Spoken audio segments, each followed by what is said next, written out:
Mga puso, ginadusok nga 100 pesos sa daily wage increase sa Western Visayas. Istoryahan sa iwaton nga public hearing and consultation sa Oktubre 5. Pila ka mga mamumugon na bulayan sa pagbudget o kung pagpaigos ng sweldo bango sa pagmahal sa mga balaklon.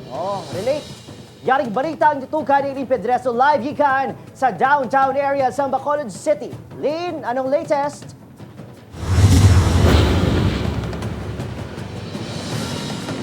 Adrian, nagalaom ang mga mamumugon nga mangin positibo ang resulta sa mangin deliberasyon angot sa hingyo nga duga nga sweldo.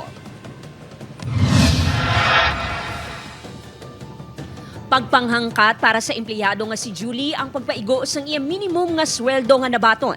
Mabudlay kuno ang pagbudget sa balaydan sa boarding house, pagkaon, kag iban pa nga mga personal nga balaknon. So ang kinsinas mo kagang bulanan mo siguro no, sakto-sakto lang gid sa kaon mo. Tapos tipid ka lang gid eh. Kay kung sweldo lang gid nga gagmay wala gid. Isa lang siya sa minimum wage earners nga nagalaom nga maaprubahan na ang ginaduso nga 100 pesos nga saka sa daily wage sa Western Visayas. Sunod sa Dolly Region 6, natapos na ang regional consultation kag sa Oktubre 5, talakayon sa public hearing ang petisyon. Conduct nila ng public hearing so that parties will submit their position, both the employers and the employees group, kung ano talaga yung kanilang hinihiling sa amin. Pagasundan sang deliberasyon ang hearing kung sariin mahibaluan kung aprobahan ang ginahinyo nga saka sa sweldo.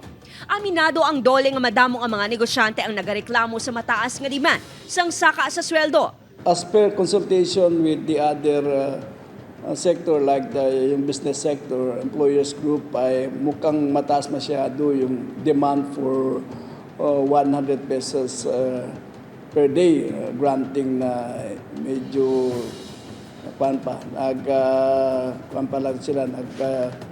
sila ay still trying to cope up with their business. Samtang duha-duha pa kung magtupa ang saka sweldo.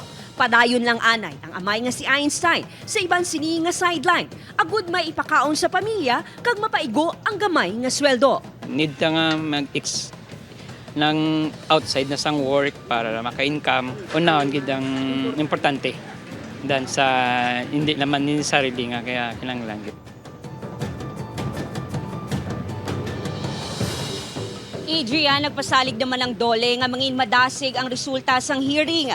Pananglitan nga maaprubahan na ang ginahinyo nga saka sa sweldo para sa mga mamumugon sa Western Visayas. Adrian? Tabang sa pigado, madamo gid nga salamat Aileen Pedreso.